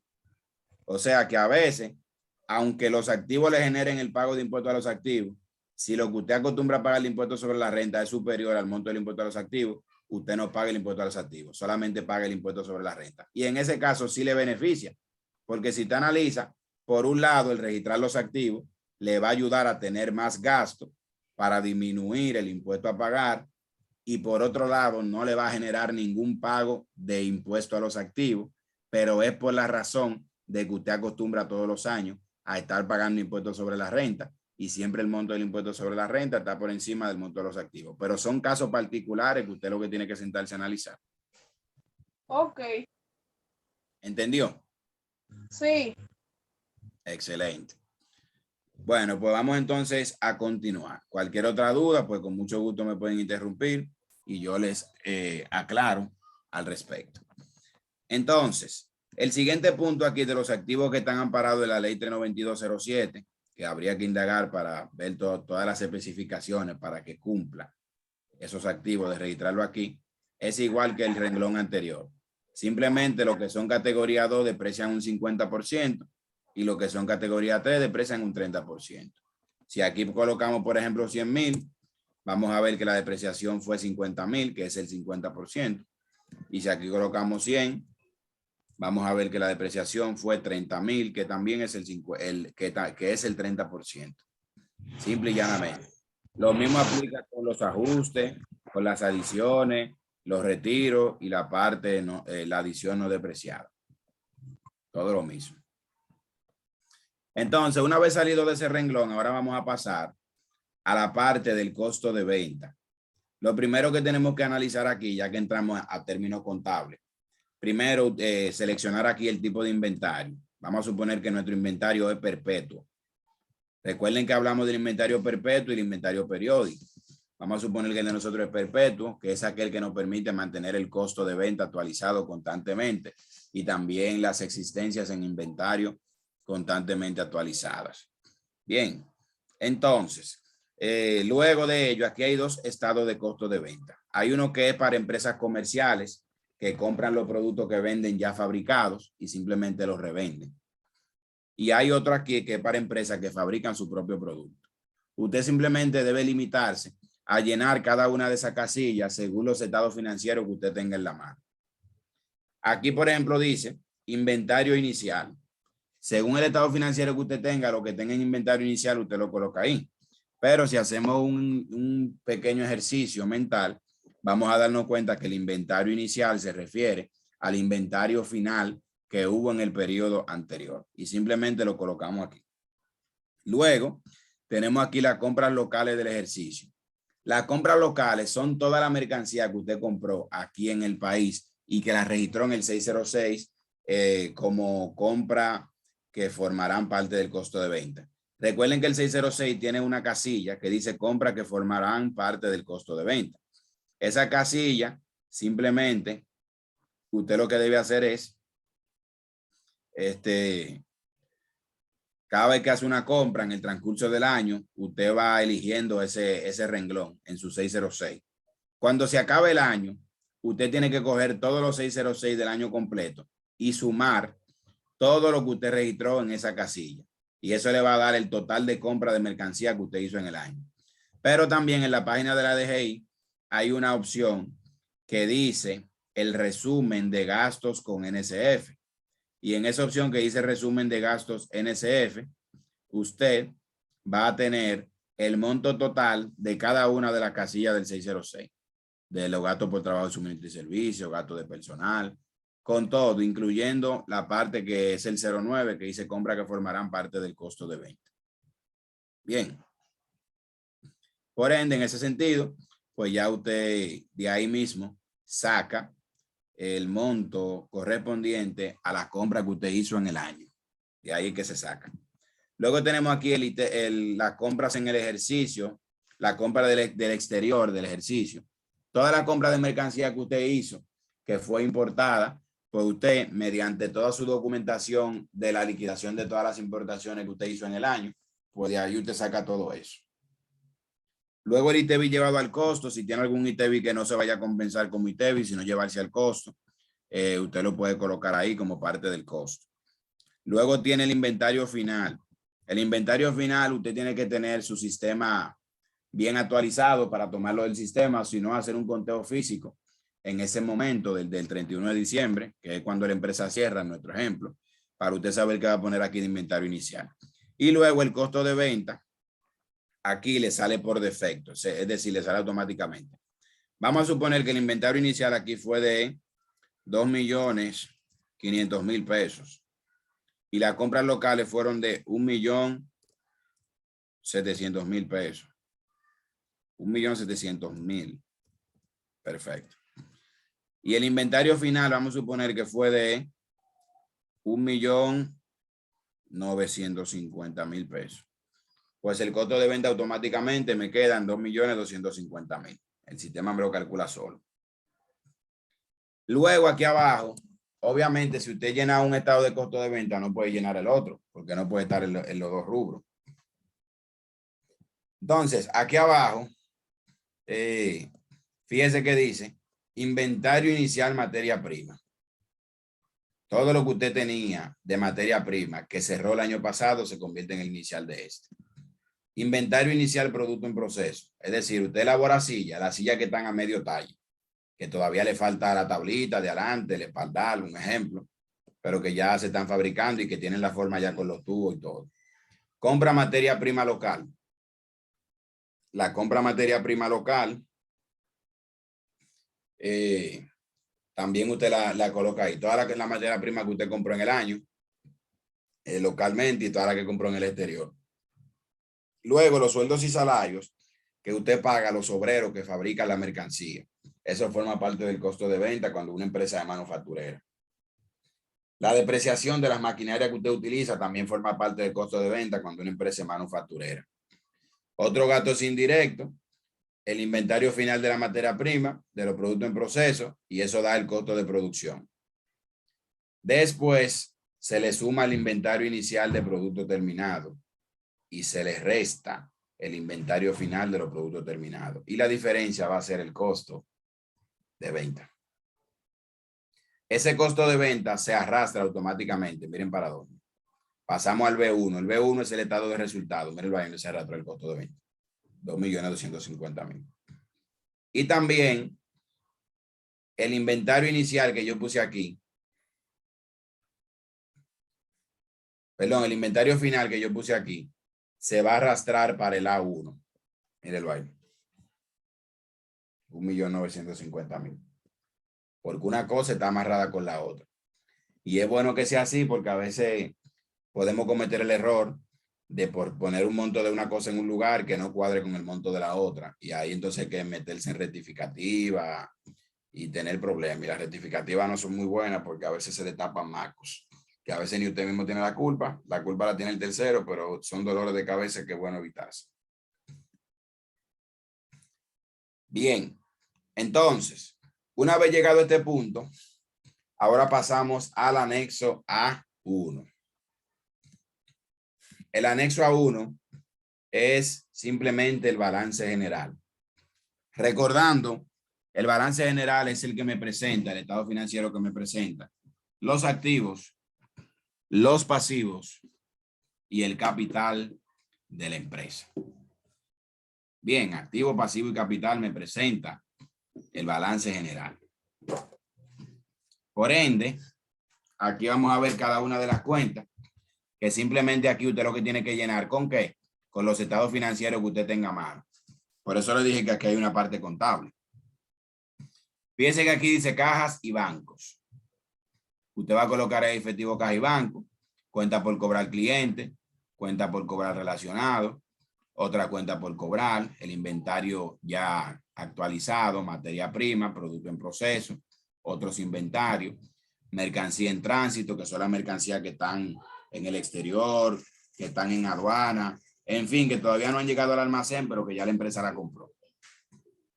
Gasto pagado por adelantado, otros activos corrientes y dividendo a cuenta entregado en el ejercicio. Después pasamos al renglón de los activos fijos, que son las edificaciones, categoría 1, más edificaciones de explotación agropecuaria, los categoría 2, los categoría 3 y los terrenos urbanos y rurales. Y la revaluación de activos, que es un activo, ya que recuerde que cuando usted manda a tasar un activo que tiene y determinan que ese activo tiene un valor mayor al que tenía anteriormente, pues la diferencia se conoce como una revaluación de activo. Y esa revaluación aquí se computa como un activo como tal.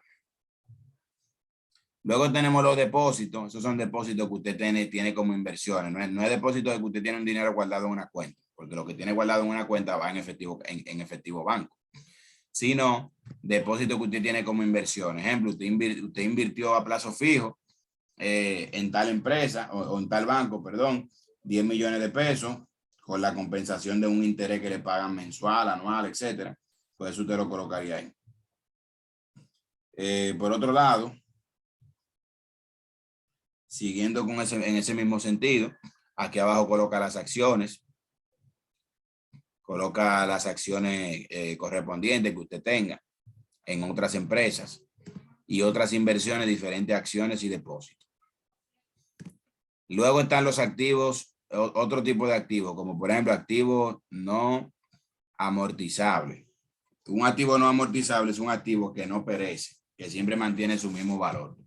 Por ejemplo, si usted tiene un derecho de autor sobre una canción y ese derecho de autor usted lo compró por 500,000 pesos, hoy, mañana y siempre eso va a valer 500,000 pesos. Eso no baja.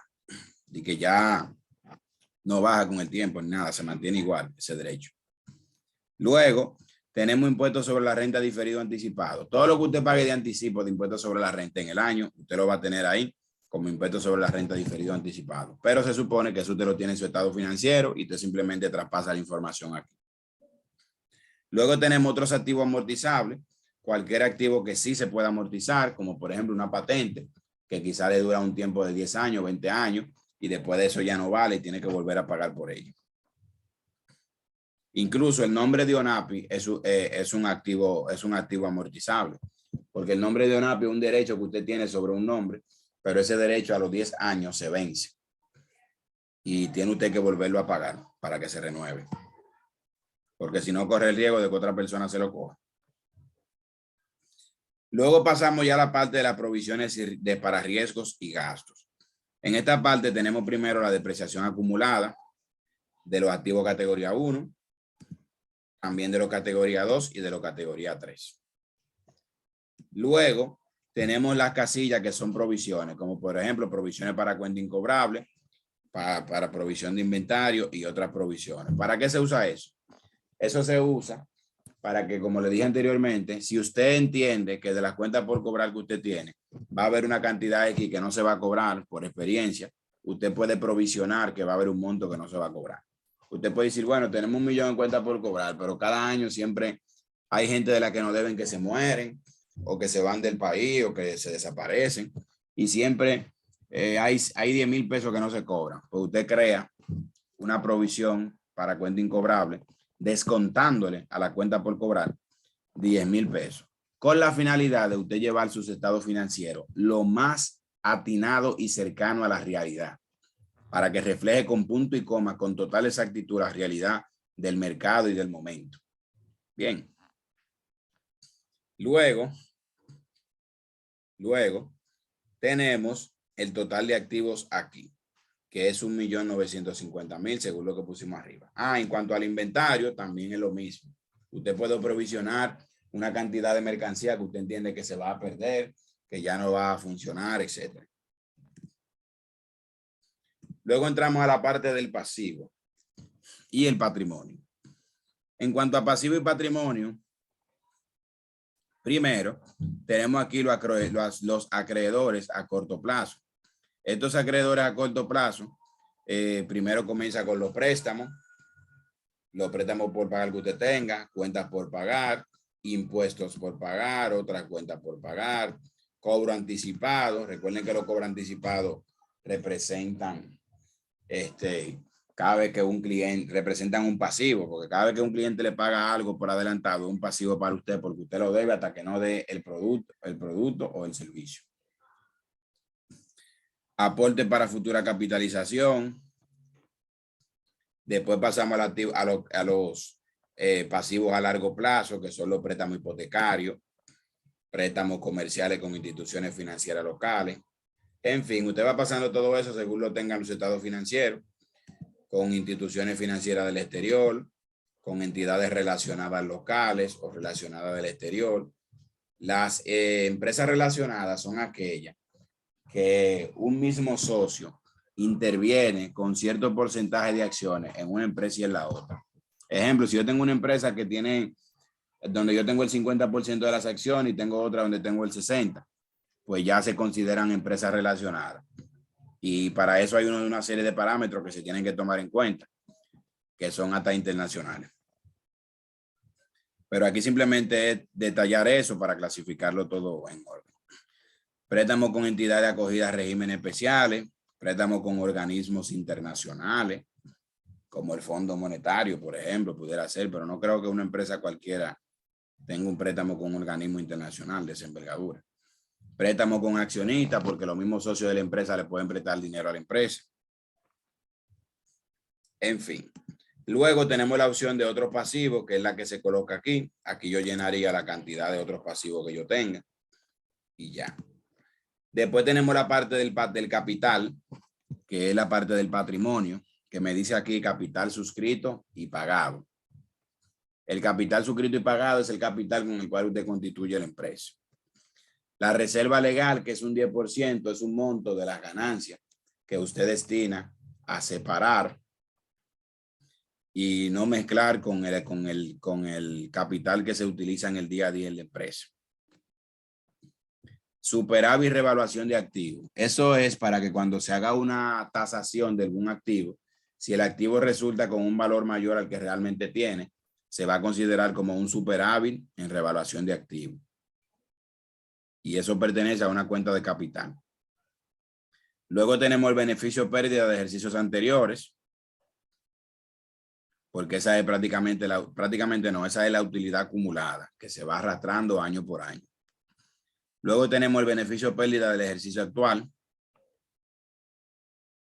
que es la ganancia o la pérdida que hubo en el periodo 2021 que estamos declarando. Que dicho sea de paso, la ganancia o pérdida que yo coloqué aquí, si es pérdida debe ir en negativo y si es ganancia debe ir en positivo. Y tiene que coincidir con lo mismo que yo coloque en el B1, que es el estado de resultados. Y luego otra reserva diferente a la que se mencionó anteriormente. Bien, hasta este punto, ¿tienen alguna duda en particular? Observando que prácticamente esto es un llenado de un estado financiero.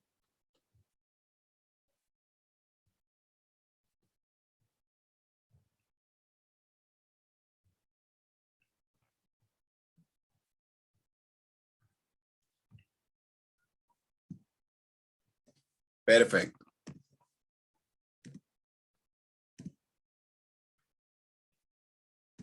Excelente, muy bien.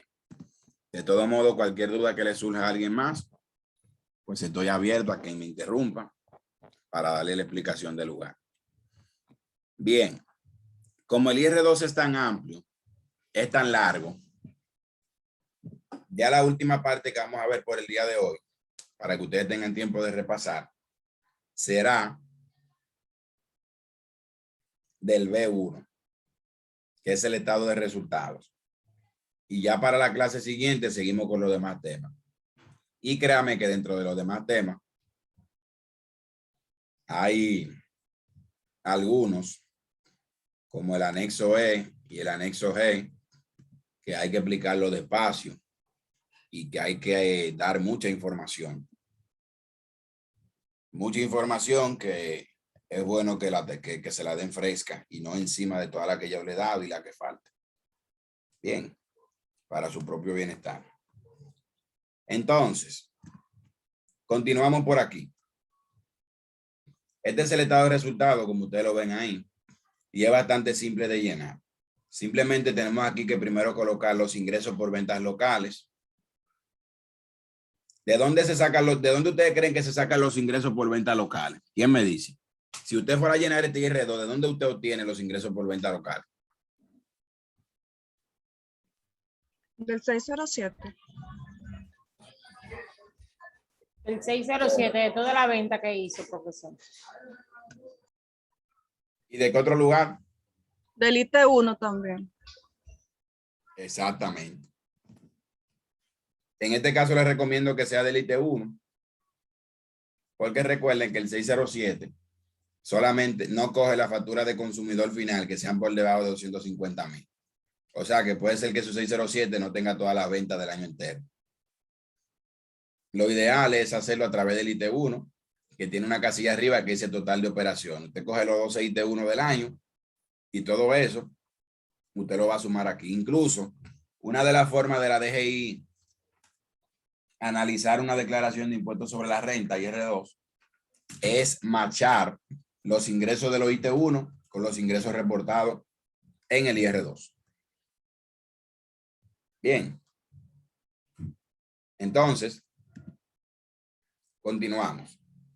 Dice aquí, ingresos por exportaciones. Ya eso es para que usted clasifique los ingresos, lo que fueron por venta local, lo que fueron por exportaciones. Las devoluciones sobre ventas, si tuvo, descuentos sobre ventas y otros ingresos. Esa que sea de otros ingresos para cualquier ingreso que se le haya quedado por fuera, que usted no haya reportado. Bien, pero en ese sentido, en otros ingresos tiene que tener cuidado, porque yo he visto casos, por ejemplo, donde si usted pone otros ingresos, algún monto de ingreso como tal, que no estaban los IT1 reportados, la DGI puede entender que esos ingresos estaban grabados con ITEVI y quizás no estaban grabados. Y tiene usted que demostrarle que no estaban grabados con ITEVI en caso de que haya sido así para que no le quieran aplicar una tasa. Luego pasamos a la parte de los ingresos financieros. Aquí usted clasifica cuáles ingresos fueron financieros, que son los intereses que usted recibe provenientes de instituciones reguladas por las autoridades monetarias y no reguladas por las autoridades monetarias. Los ingresos que usted recibe por dividendos, que a la larga esos dividendos van a estar exentos del impuesto y ustedes lo van a ver más adelante. Los ingresos que recibe por intereses de préstamos con entidades relacionadas. Las entidades relacionadas fue lo que le expliqué hace un ratico. Y con entidades no relacionadas. y otros ingresos financieros diferentes a los anteriores. Luego pasamos con los ingresos extraordinarios. Aquí dice por venta de activos depreciables.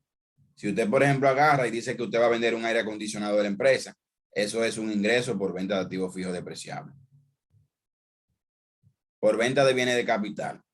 Si usted va a vender algún tipo de terreno o acciones, por ejemplo, los ingresos que usted haya producido por ese rubro, pues usted lo colocaría aquí.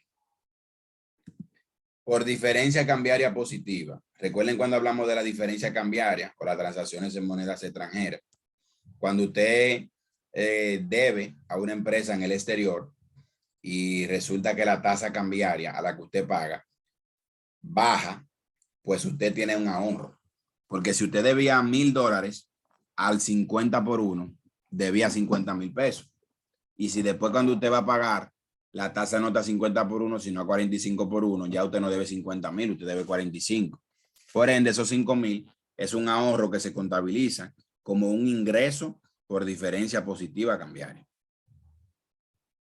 Luego tenemos ingresos correspondientes a otros ejercicios. Eso ya tendría que ser en caso de que la DGI haga alguna determinación de algún ingreso que no se reportó y que se lo quieran achacar a este ejercicio. Pero eso no es algo común. Ni tampoco usted puede de manera deliberada reportar ahora lo que usted facturó anteriormente. Otros ingresos extraordinarios diferentes a los anteriores. Después tenemos aquí el total de ingresos, que lo vemos, que está vacío porque no colocamos nada. Después me dice aquí costo de venta, que ya vimos que eso lo arrastró del anexo D. Y pasamos ahora a los gastos de personal. Los gastos de personal, primero comenzamos con los sueldos y salarios. Eso lo sacamos de la TCS o lo sacamos de los IR3 que aparecen en la página de la oficina virtual de la DGI. Luego pasamos a las retribuciones complementarias. Todo gasto que usted, en lo cual usted haya incurrido, que se considera retribución complementaria para su personal, usted lo coloca ahí. Los seguros. Estos son seguros de vida, seguros de salud que usted haya pagado, pues lo coloca ahí. Aportación a la seguridad social. La aportación a la seguridad social usted la saca de la TCS. Eso es lo que usted paga por AFP, por seguro familiar de salud y por seguro de riesgos laborales como empresa. Recordando que las empresas pagan 7.09, 7.10 y 1 punto y algo dependiendo cuál sea el tipo de empresa. Bien, la parte que usted le retiene o le descuenta a los empleados por concepto de AFP y seguro familiar de salud no forman parte de esos gastos. Es solamente lo que usted saca de su propio bolsillo, de su propio dinero. Bien. Entonces, luego tenemos aporte Infotep. Todo lo que usted pague de Infotep, aquí usted lo va a considerar como gasto de personal también. Otro gasto de personal, aquí usted pondría cualquier gasto de personal diferente a los anteriores. Un ejemplo de un gasto de personal diferente a la casilla anterior es, por ejemplo, el pago de la regalía pascual. Si ustedes se fijan, no hay ninguna casilla que haga mención a la regalía pascual. Sin embargo, la regalía pascual es un gasto que tiene la empresa relacionado con su personal. Por ende, ahí usted pudiera poner lo que pagó de regalía pascual. Otro ejemplo es lo que se paga de prestaciones laborales a los empleados, que son el preaviso y la cesantía. Por ende, como no hay ninguna casilla específica para eso, en esa casilla usted pudiera colocar lo que pagó de prestaciones laborales, que son preaviso y cesantía. Entonces, después de ello, aquí tenemos una casilla que dice gasto, ITEVI pagado en proporcionalidad. Y en el siguiente renglón, ustedes van a ver abajo que también dice ITEVI pagado en proporcionalidad. Y en el otro, ITEVI pagado en proporcionalidad. Y así sucesivamente. Si ustedes se fijan, aquí el sistema lo que está haciendo es un recuento de cada uno de los renglones que tiene el 606. Recuerde que el primer renglón del 606 se llama gasto de personal. Por ende, aquí dijo gasto de personal. Y aquí donde dice ITEVI pagado en proporcionalidad, ¿a qué se refiere? Al ITEVIS que usted se haya llevado al costo en todos los registros que usted hizo utilizando el código gasto de personal. Recuerden cuando hablábamos del ITEVI en proporcionalidad, que hay una parte del ITEVI que usted se la lleva al costo. ¿verdad? Entonces, esa parte que usted se la lleva al costo, usted lo que va a hacer y usted va a buscar todos los registros que usted hizo con el renglón 1, que es gasto de personal, y todo lo que haya sido ITEVI llevado al costo, utilizando gasto de personal, pues usted lo va a colocar ahí. Simplemente. Y en el siguiente punto, todo lo que sea gasto por trabajo, suministro y servicio, donde usted se haya llevado un ITEVI al costo, lo va a colocar ahí. Y así sucesivamente. Entonces, el siguiente punto me dice, honorario por servicios profesionales, personas físicas y morales. Honorario servicio del exterior, honorario por personas servicio del exterior, personas físicas y morales. Seguridad, mensajería, transporte, etcétera, personas físicas y morales. Y otros trabajos otros gastos por trabajo, suministro y servicio. Si usted tiene ese detalle así clasificado de todos los gastos que usted reportó en el 02, en el 606, pues usted lo detalla. Si no tiene el detalle, también usted puede colocar todo donde dice otro gasto por trabajo, suministro y servicio. Y no habría ningún problema. Lo importante es que los montos sean correctos. Bien. Y si hubo algún ITEVI, vuelvo y digo, que usted se llevó al costo y en la línea donde usted se lo llevó al costo era algo que correspondía a gasto por trabajo, suministro y servicio, pues lo coloca aquí. Luego tenemos los arrendamientos. Los arrendamientos, que es la siguiente casilla en el 606, ven como una cosa va amarrada con la otra. Usted coloca aquí los arrendamientos que fueron arrendamientos de inmuebles, que usted se lo alquiló a una persona física. Y aquí lo que fue a una persona jurídica. Y aquí cualquier otro arrendamiento. Y luego el ITEVI pagado en proporcionalidad en algún caso donde haya sido un arrendamiento. Luego tenemos el siguiente renglón, que son los gastos de activos fijos, que también es el siguiente en el 606, comenzando por la depreciación de la categoría 1, categoría 2 y categoría 3. Que eso usted lo va a llenar de lo mismo que usted llenó aquí. Por ejemplo, si yo determiné que los activos fijos categoría 2 se depreciaron aquí 45.106.11, pues mi deber es colocar aquí 46.106.11. Y así sucesivamente voy haciendo con los demás. Luego las reparaciones de la categoría 1 y de la categoría 2 y 3, que esas sí están en los 606 porque se supone que deben darle una factura de crédito fiscal y usted reportarla como gasto de reparación o como gasto de activos fijos, mejor dicho. Luego tenemos el mantenimiento de los activos fijos, que también debe estar en su 606. Luego tenemos la amortización de bienes intangibles, que son esos bienes que se van gastando y que no lo podemos tocar, como el caso de, por ejemplo, una patente que se gaste con el tiempo, que se venza. Eso se va amortizando con el tiempo. Amortización de mejoras en propiedades que estén arrendadas. También la amortización de esa mejora que va teniendo con el tiempo, que se va depreciando y que esté en una propiedad arrendada. Luego el ITEVI en proporcionalidad, que usando la opción de gasto de activos fijos, nosotros hayamos llevado al costo. Ahora pasamos a los gastos de representación. Estos gastos se componen por las relaciones públicas. Si usted va a algún evento y le cobran una entrada, le dan una factura de crédito fiscal, usted la reporta en su 606 como un gasto de representación y después aquí al final del año usted pasa el monto total. Lo que usted gastó en publicidad, en viajes, que los viajes deben estar a nombre de un empleado de la empresa y que se vea en la nómina que es un empleado realmente y que haya alguna evidencia del viaje que usted hizo que tiene que ver con la empresa, porque si no, son gastos no admitidos. Donaciones también se considera gasto y también donaciones a Proindustria, ley 39207. En cuanto a las donaciones, vamos a ver algo más adelante, porque las donaciones son solamente aceptadas como gasto hasta un 5% de la renta neta imponible, pero vamos a ver más detallado un poquito más adelante. Luego tenemos otro gasto de representación, cualquiera que usted no haya colocado el anterior, usted lo coloca aquí. Promociones y el ITEVI pagado en proporcionalidad en ese rubro. Ahora pasamos a otras deducciones admitidas, que es la siguiente casilla del 606, el siguiente renglón, mejor dicho. Tenemos la prima de seguro, que aquí son esos seguros que sirven para salvaguardar los activos de la empresa, que ya no hablamos de seguro de vida, sino de para los activos de la empresa. Luego tenemos cuotas y otras contribuciones.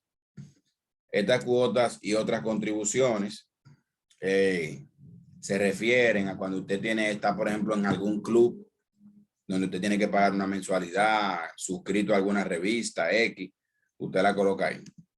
Destrucción de inventario autorizado por la DGI es referente a cuando usted tiene una mercancía dañada u obsoleta. Usted tiene que comunicarse con la DGI para que envíe un inspector para que se termine de destruir ese inventario en presencia de él y que cuando usted reporte esa mercancía dañada como costo, la misma sea válida y no se la vayan a impugnar. Gastos financieros. Los gastos financieros aquí están clasificados los intereses que usted paga por préstamo con instituciones financieras locales del exterior, relacionadas locales y del exterior, con personas físicas relacionadas locales y personas físicas relacionadas en el exterior. Y también el famoso 0.0015 y por préstamos con entidad de acogida a regímenes especiales. También hay una opción para otro gasto financiero, por si acaso hay un gasto que no es de lo anterior. Por ejemplo, en otro gasto financiero yo pondría cualquier multa o cualquier recargo que me cobren o interés adicional por yo no haber pagado un préstamo a tiempo, etc. Y por último tenemos los gastos por pérdida en venta de activos depreciables. Si usted tiene un activo con un valor del libro de 100,000 y lo vendió en 50, tiene una pérdida de 50,000. Esos 50,000 lo reporta aquí como gasto. Por pérdida en venta de bienes de capital, también si vendió algún terreno, alguna acción por debajo de lo que tenía su valor el libro, pues la diferencia la va a poner ahí como gasto. Luego tenemos pérdida por cuentas incobrables, que esa es la contracuenta de la provisión de cuenta incobrable. Provisión para cuenta incobrable. El gasto por diferencia negativa cambiaria, que usted debe a una tasa y la tasa sube cuando usted va a pagar, ahora debe más. Otro gasto extraordinario, provisión de inventario y otras provisiones, que es cuando usted supone que va a tener cierto gasto en un determinado periodo. Entonces, hasta este punto, ya hemos llegado aquí para concluir la clase de hoy. ¿Alguien tiene alguna duda en particular?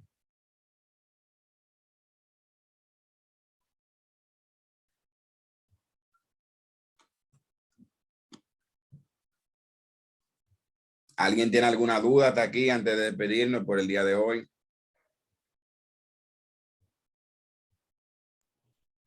Profesor, al parecer nadie tiene duda, estamos claros, profe. Excelente.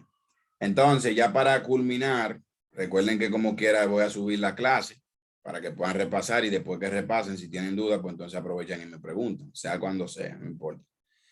Ya para culminar, vamos entonces ya a dejarle el versículo bíblico de costumbre para fines de poner fin a la clase de hoy. En este caso, vamos a estar leyendo un versículo que dice de la siguiente manera. Dice en Juan capítulo 3, versículo 19, y esta es la condenación, que la luz vino al mundo y los hombres amaron más las tinieblas que la luz, porque sus obras eran malas. Y el 20 dice, porque todo aquel que hace lo malo aborrece la luz y no viene a la luz para que sus obras no sean reprendidas. Juan 3, 19 y 20. En otras palabras, la condenación que recibe el hombre al no ser salvo por Dios, al vivir a una condenación eterna, no es que Dios te condena, el que se condena es el mismo ser humano cuando decide amar la tiniebla y aborrecer la luz. O sea que la decisión de condenarte o salvarte está en tu propia mano, en un sentido, porque dependiendo de si tú amas la luz o amas las tinieblas, pues así será tu destino. Juan 3, capítulo 19 y capítulo 3, versículos 19 y 20. Sin nada más que agregar, que Dios le bendiga grandemente. Cristo le ama mucho. Que tengan feliz resto de la noche y un excelente resto de esta semana que recién inicia. Nos vemos en la próxima, si así Dios lo permite, que tengan muy buenas noches y muy buen descanso y que mañana tengan un día muy productivo todos. Amén. Gracias, profe. Gracias. Dios lo bendiga, profesor.